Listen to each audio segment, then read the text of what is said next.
Dans la lumière trouble d'un matin pluvieux de février 1931, Marseille semblait encore engourdie par la nuit et par les effluves de vin qui s'échappaient des tavernes du Vieux-Port. Les mouettes tournaient au-dessus des bateaux de pêche, et personne ne pouvait imaginer que dans une maison oubliée du quartier du Panier, une découverte allait déclencher une série d'événements si sombres que la ville entière en porterait la cicatrice pendant des décennies. Clara Lemoine, une jeune libraire de 24 ans, aux cheveux sombres et au regard vif, avait hérité de la demeure de ses parents, après un accident de voiture étrange qui les avait emportés 2 ans plus tôt, et elle passait ses journées à classer les volumes poussiéreux de la boutique familiale en rêvant d'écrire un roman. Mais cette routine bascula le jour où, cherchant à déplacer une vieille armoire trop lourde, elle sentit le bois s'enfoncer légèrement contre un mur qui résonna d'un creux inquiétant. Intriguée, elle prit une lampe et une barre de fer, gratta le plâtre et découvrit une ouverture dissimulée derrière des planches clouées à la hâte. Et malgré la peur qui lui nouait la gorge, elle força le passage et se retrouva dans une petite pièce froide, saturée de poussière et d'odeur d'humidité, où l'attendait un coffre métallique fermé par un simple cadenas rouillé qu'elle brisa d'un coup sec. À l'intérieur reposait un registre épais, à la couverture de cuir noir, usé par le temps, et quand elle l'ouvrit, ses doigts tremblaient. Les pages étaient remplies de noms, chacun suivi d'une date et d'une mention laconique, parfois port, parfois mine, parfois nuit, comme si quelqu'un avait tenu une comptabilité macabre.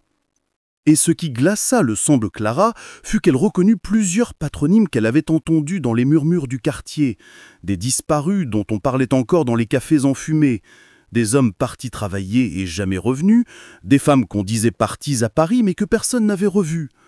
En bas de chaque page apparaissait un symbole dessiné à l'encre noire, une croix brisée entourée d'un cercle, si répété qu'il semblait la marque d'une organisation. Clara, la respiration haletante, referma brusquement le registre et resta de longues minutes immobile, le cœur battant. Consciente que cette trouvaille dépassait de loin ses forces, mais incapable de l'ignorer car elle sentait confusément que la mort accidentelle de ses parents pouvait être liée à ce secret. Incapable de se taire, elle appela son ami d'enfance, Antoine Rigal, fils d'un docker et vétéran de la Grande Guerre, qui rêvait de devenir journaliste malgré la misère.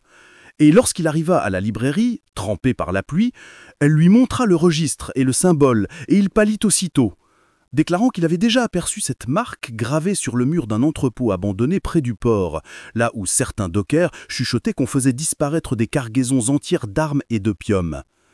Décidés à comprendre, ils passèrent la nuit à feuilleter les pages, établissant une liste de 27 disparus entre 1910 et 1930, dont un prêtre, une institutrice et même un conseiller municipal. Autant de personnes dont les dossiers avaient été classés par la police sans enquête sérieuse, comme si quelqu'un plus haut avait exigé le silence. Le lendemain, Antoine proposa d'aller aux archives municipales pour vérifier. Et là, dans les registres publics, ils constatèrent que plusieurs noms avaient été rayés ou modifiés, comme si on avait effacé toute trace de ces existences. Mais plus troublant encore, dès qu'ils sortirent de la mairie, Clara remarqua 2 hommes vêtus de manteaux noirs qui semblaient les suivre à distance. Un près d'un kiosque, l'autre accoudé à une voiture, et partout ils se rendaient, au marché, à la taverne, à la librairie, les mêmes silhouettes apparaissaient, muettes, menaçantes, patientes. Antoine, plus lucide, comprit qu'ils avaient mis le pied dans un nid de vipères, et le soir même, il trouva un message glissé sous la porte de sa chambre. « Cessez vos recherches ou vous finirez sur la liste », écrit à l'encre rouge. Malgré la peur, Clara refusa de reculer, et elle entreprit de recopier chaque page du registre, cachant les copies dans différents livres de sa boutique, entre Hugo et Zola, comme si la littérature pouvait protéger la vérité. Mais un soir en rentrant, elle découvrit sa porte forcée, ses tiroirs renversés et le registre disparu. Il ne restait qu'un signe tracé à la craie sur le miroir du salon, la même croix brisée, entourée d'un cercle. Terrorisée mais déterminée, elle comprit qu'on la surveillait de près, qu'on connaissait chacun de ses gestes et qu'elle ne pouvait plus faire confiance à personne. Antoine lui proposa de partir pour Paris et d'alerter un grand quotidien, mais Clara refusa, convaincue que cet réseau avait ses racines à Marseille, dans les caves et les catacombes oubliées de la vieille ville, là où les familles influentes avaient bâti leur pouvoir sur le silence et la peur. Au même moment, dans l'ombre d'un café, un vieil homme qu'elle n'avait jamais remarqué les observait. Il portait une bague où était gravé le même symbole. Et lorsqu'il sourit, Clara sentit son estomac se nouer, car ce sourire n'avait rien d'humain. C'était le signe que leur enquête venait de franchir une ligne invisible et que désormais il ne s'agissait plus seulement de noms disparus, mais d'une conspiration qui liait le passé, le présent et peut-être même leur propre destin. Le lendemain de la disparition du registre, Clara se réveilla avec la sensation d'être épiée. Chaque bruit de la rue résonnait comme une menace. Chaque pas dans l'escalier semblait annonciateur d'une intrusion. Et pourtant, elle décida de se rendre malgré tout à la librairie, comme si le maintien des habitudes pouvait lui donner une force illusoire.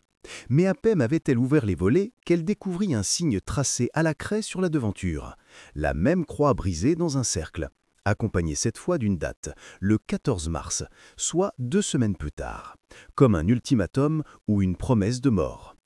Antoine arriva peu après, nerveux, tenant entre ses mains un vieux dossier qu'il avait subtilisé dans les archives militaires grâce à un contact ancien.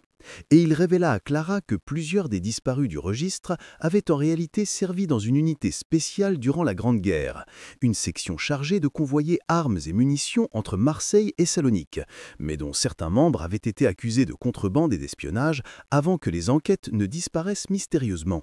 Plus troublant encore, dans le dossier figurait une photo jaunie de groupe où, parmi les visages figés, se tenait un homme portant au doigt la même bague que le vieil inconnu du café. Preuve que cette organisation plongeait ses racines au moins 20 ans en arrière. Décidés à trouver des témoins encore vivants, Clara et Antoine se rendirent dans le quartier de la Belle de Mai, où un ancien docker nommé Baptiste, aujourd'hui infirme, accepta de parler après de longues hésitations et quelques verres de pastis, racontant qu'il avait vu, en 1919, des caisses entières disparaître des quais la nuit, chargées dans des camions escortés par des hommes armés, et que ceux qui posaient trop de questions finissaient au fond de l'eau. Il ajouta que les caisses ne contenaient pas seulement des armes, mais aussi des documents, des carnets, des listes, qu'il croyait destinés à un cercle influent, mêlant industriels, militaires et notables de la ville. Clara frissonna en comprenant que le registre n'était peut-être qu'un fragment d'un système bien plus vaste, une comptabilité secrète des sacrifices humains destinée à protéger un pouvoir occulte. Mais, tandis qu'ils quittaient la maison de Baptiste, 2 hommes surgirent d'une voiture noire et les poursuivirent jusque dans une ruelle, couteau en main, et ce ne fut que grâce à l'intervention d'un groupe de dockers solidaires qu'ils échappèrent de justesse, se réfugiant haletant dans une arrière-salle du port. Antoine, blessé au bras, jura qu'il ne pouvait plus se contenter de jouer aux enquêteurs amateurs et qu'il leur fallait publier au plus vite leur découverte. Mais Clara insista pour en apprendre davantage, persuadée qu'un élément manquait encore, celui qui donnerait sens à l'ensemble. Cette nuit-là, incapable de dormir, elle retourna seule dans la petite pièce derrière la réserve, cherchant désespérément une trace du registre disparu. Et en fouillant le sol humide, elle découvrit une dalle branlante qu'elle n'avait pas remarquée, sous laquelle s'ouvrait un passage étroit menant à un escalier de pierre descendant vers l'obscurité. Une odeur fétide monta, mélange de sel et de chair en décomposition, et quand Clara alluma sa lampe, elle distingua au bas des marches un couloir creusé dans la roche, orné des mêmes symboles répétés à la peinture noire, une procession de croix brisées entourées de cercles qui menait vers une salle circulaire où reposaient des bancs de pierre disposés en cercle et un autel improvisé taché de son séché. Sur les murs, des inscriptions en latin malhabile invoquaient la protection des morts et la force de l'ordre ancien, comme si une confrérie avait transformé ces catacombes en lieu de rituel. Clara, tétanisée, recula, mais trébucha sur une boîte métallique entr'ouverte contenant des fragments de papier et une photographie récente, datée de 1929. On y voyait une réunion d'hommes en costume, reconnaissables comme des élus municipaux et des chefs d'entreprise marseillais, posant autour de ce même autel, et au centre se tenait le vieil homme à la bague qui l'avait observé, son sourire carnassier intact. Consciente d'avoir mis la main sur une preuve explosive, Clara emporta la photo et les papiers, mais au moment où elle ressortait du passage, elle entendit des pas lourds descendre les escaliers, des voix chuchotées en provençal, et la lueur de torches s'approcher. Elle éteignit sa lampe, et se plaqua contre la paroi, le cœur battant si fort qu'elle crut qu'on l'entendait. Et lorsqu'une silhouette massive passa devant elle, elle retint son souffle jusqu'à la douleur, puis profita d'un moment de distraction pour se glisser vers la sortie. Une fois à l'air libre, elle courut jusqu'à la maison d'Antoine, mais lorsqu'il ouvrit la porte, il la regarda d'un air grave et lui montra une enveloppe glissée sous son seuil.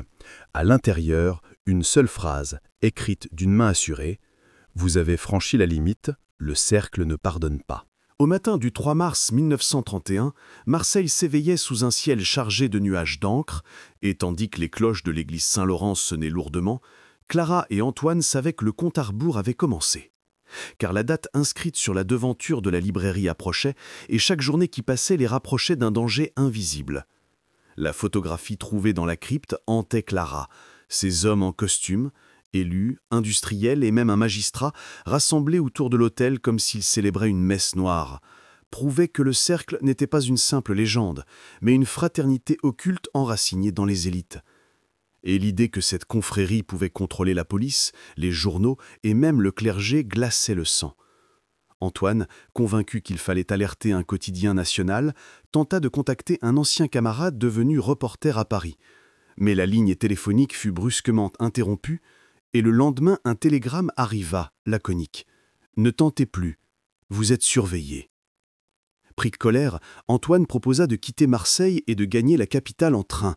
Mais Clara refusa, persuadée que s'il partait, le cercle effacerait toute trace et recommencerait ses crimes en silence, et que seule une confrontation directe dans la ville pouvait briser la chaîne. Ils décidèrent alors d'interroger discrètement les familles des disparus, mais ce fut une succession de portes closes et de regards apeurés. Certains voisins détournaient le regard, d'autres murmuraient que mieux valait oublier. Et une vieille femme, dont le fils marin avait disparu en 1922, leur claqua la porte au nez en criant qu'ils allaient les condamner tous les deux. Malgré tout, une piste s'ouvrit lorsqu'un prêtre défroqué, rencontré dans un troquet de la Joliette, leur confiait avoir été sollicité il y a 10 ans pour bénir une cérémonie nocturne dans des souterrains, mais qu'en découvrant l'autel, il avait fui et que depuis, il vivait caché, persuadé d'être suivi. Il décrivit les participants comme des notables portant la bague au symbole brisé, et il assura qu'il parlait d'un sacrifice nécessaire à la prospérité du port, liant la disparition des ouvriers à une forme de pacte occulte censé garantir la fortune de la cité. Clara, horrifiée, comprit que le cercle ne se contentait pas de corrompre la politique, il se nourrissait littéralement du sang de ceux qu'il jugeait sacrifiables. Mais alors qu'il notait ces révélations, 2 policiers en uniforme entrèrent dans le troquet et, d'un ton sec, exigèrent leurs papiers, prétendant qu'ils étaient recherchés pour trouble à l'ordre public. Antoine sentit le piège et, profitant d'une bagarre éclatée entre ivrognes, entraîna Clara par la sortie arrière, courant dans les ruelles jusqu'à la butte des Accoules, poursuivi par les sifflets des agents. Réfugiés dans un grenier prêté par un docker, ils comprirent qu'ils n'avaient plus aucun appui institutionnel et que la police faisait partie intégrante du cercle. Clara, secouée, décida d'utiliser ses copies cachées dans la librairie pour les transmettre à un imprimeur clandestin. Mais lorsqu'ils atteignirent la boutique, tout était sans dessus-dessous, les étagères renversées, les livres déchirés, les tiroirs éventrés, et au centre de la pièce posée sur la caisse enregistreuse trônait le registre original qu'on avait volé, intact, mais chaque page était maculée d'encre rouge formant le mot « silence » répété. À cet instant, Clara sut que les hommes du cercle jouaient avec eux, qu'ils contrôlaient déjà chaque pas, mais elle décida de prendre le risque et de confier une copie des pages les plus compromettantes à un imprimeur anarchiste du quartier de Noailles, un vieil Italien nommé Donati qui accepta de préparer quelques tracts. Cependant, avant même qu'il n'ait pu lancer l'impression, son atelier brûla dans un incendie mystérieux et Donati disparut, ne laissant derrière lui qu'une odeur de fumée et de chair brûlée. Accablés mais pas vaincus, Clara et Antoine songèrent à chercher refuge auprès d'un juge réputé incorruptible. Mais en arrivant à sa domicile, ils découvrirent la maison plongée dans le silence, les volets fermés, et lorsqu'ils osèrent frapper, la porte s'ouvrit sur un cadavre pendu dans le vestibule, le juge les yeux révulsés, une bague au symbole brisé enfoncée de force à son doigt comme une signature. Bouleversés, ils prirent la fuite, convaincus que le cercle éliminait systématiquement toute voix dissidente. Dans la nuit, alors qu'ils traversaient le port, Clara entendit une mélodie étrange portée par le vent, une sorte de chant guttural en latin, et en se rapprochant d'un entrepôt abandonné, ils aperçurent des silhouettes encapuchonnées entrer par une porte dérobée. Incapables de résister à l'attrait du mystère, ils s'approchèrent, et par une feinte dans le bois, ils virent une cérémonie macabre, des hommes en costume récitant des incantations autour d'un autel, au centre duquel gisait un jeune marin ligoté, prêt à être sacrifié. Clara, la main sur la bouche pour étouffer un cri, comprit qu'ils assistaient à un rituel du cercle en direct. Mais soudain, l'un des encapuchonnés leva la tête, et leurs yeux se croisèrent, comme s'il avait senti sa présence à travers la feinte. Et d'un geste, il pointa la main vers eux. À ce moment précis, La porte s'ouvrit avec fracas derrière Clara et Antoine, et des bras puissants les saisirent dans l'ombre. Lorsqu'ils reprirent conscience, Clara et Antoine se trouvèrent ligotés à des chaises de bois dans une vaste salle souterraine, éclairée par des torches, l'air saturé d'humidité et de fumée d'encens, et devant eux se dressait un cercle d'hommes encapuchonnés, chacun portant la fameuse bague à la croix brisée dans le cercle, leurs visages à demi dissimulés, mais reconnaissables par leurs silhouettes imposantes et leurs voix rauques, car Clara distingue à son peine le timbre de certains notables qu'elle avait déjà entendus lors de réunions publiques ou de sermons à l'église. Et son cœur se serra en comprenant que la ville entière reposait sous la coupe de cette fraternité. Au centre de la salle, sur l'autel taché de sang, reposait le registre original, ouvert à une nouvelle page où 2 noms venaient d'être inscrits, Clara Lemoine et Antoine Rigal, avec en face une date, celle du 14 mars, marquée d'un trait noir.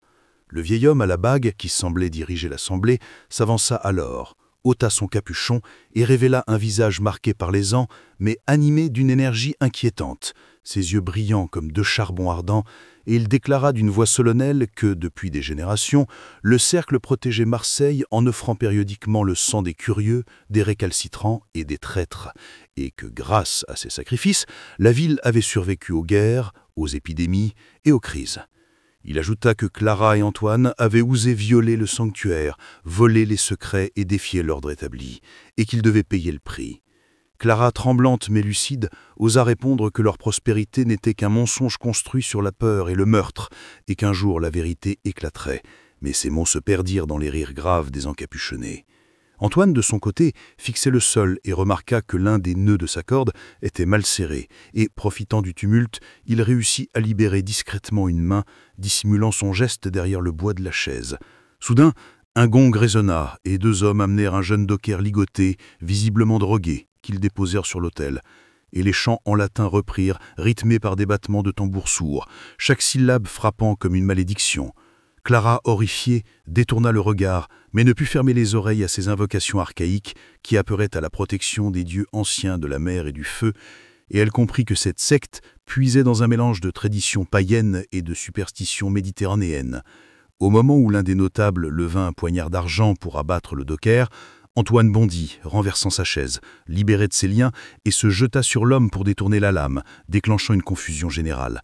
Dans le chaos, Clara parvint à se libérer à son tour, et ensemble ils frappèrent, poussèrent, et profitant de l'obscurité, ils s'enfuirent par un couloir latéral poursuivis par des cris et des torches.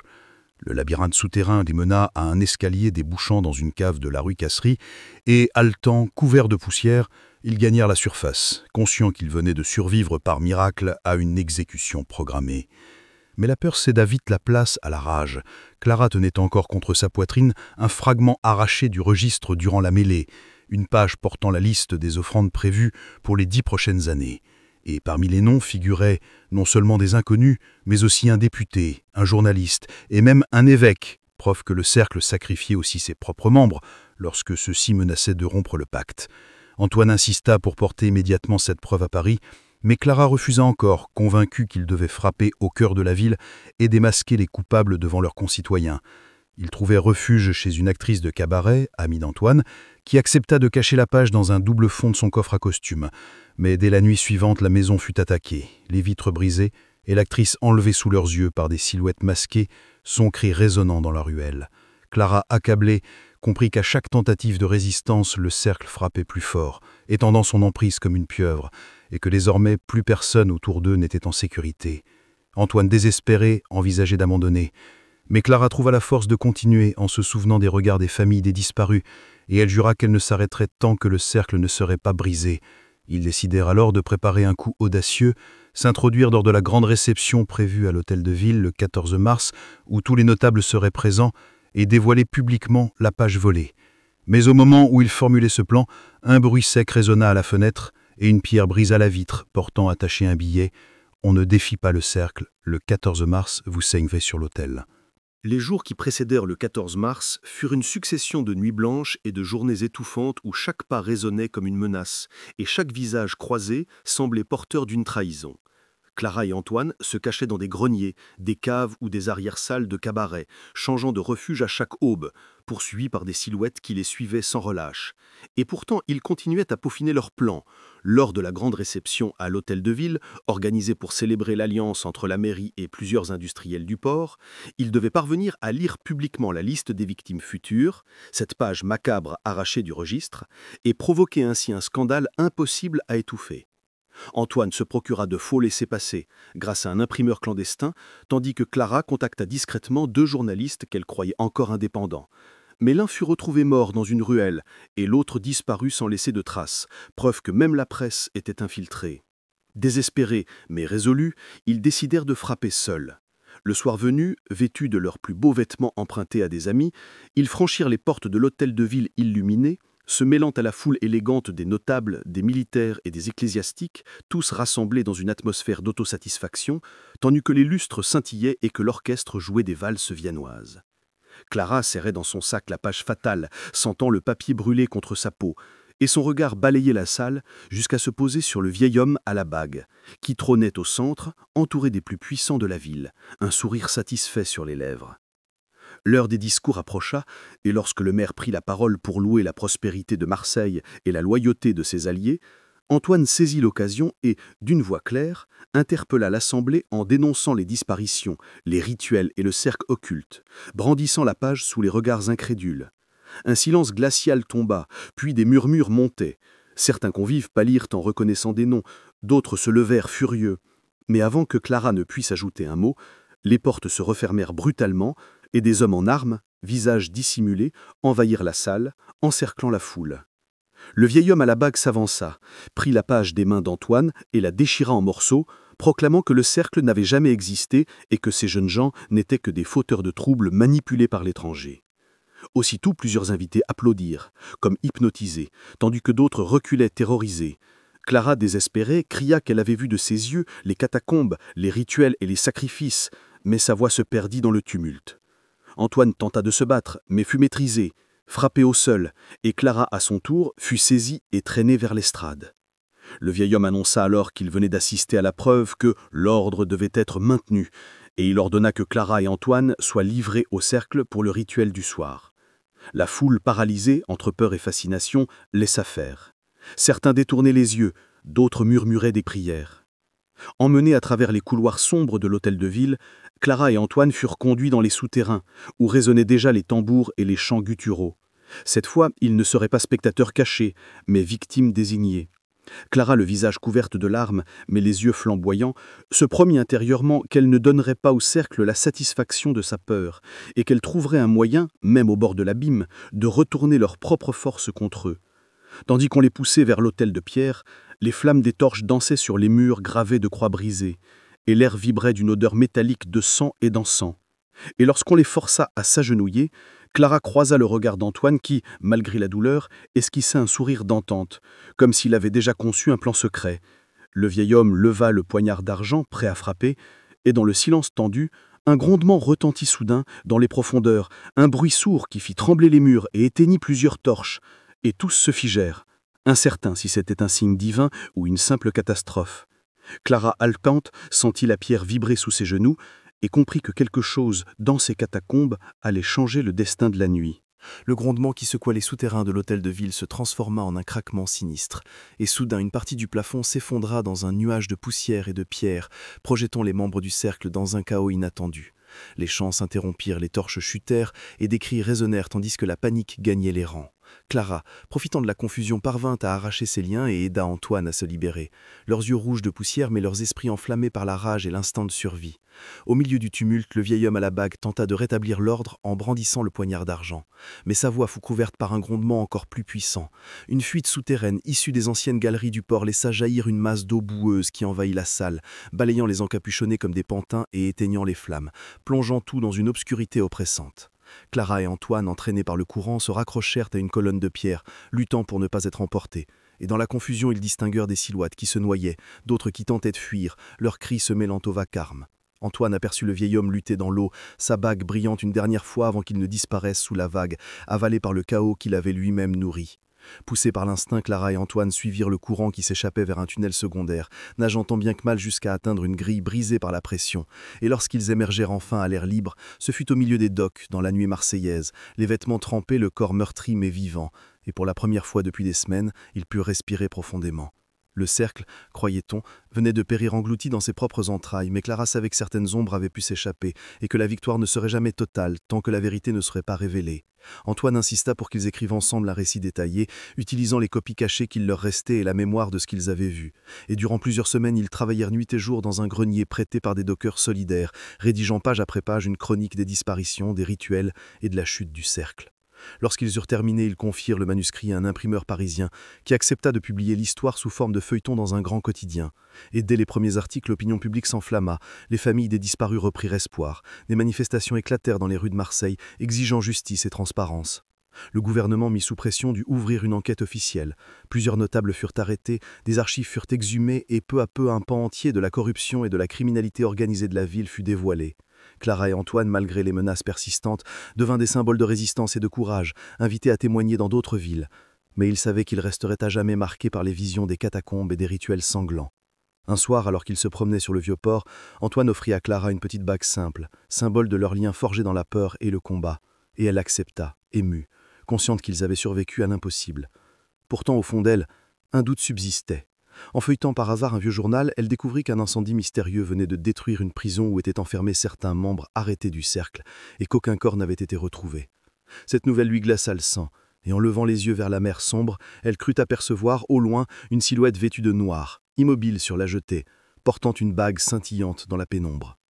Clara ne dit rien à Antoine, mais son cœur se serra. Le cercle n'était peut-être pas mort. Il s'était simplement enfoncé plus profondément dans l'ombre, attendant le moment de renaître, et elle comprit que leur lutte ne faisait que commencer, que le mal comme la mer revenait toujours, et qu'il faudrait rester vigilant, car certains secrets ne se laissent jamais enterrer.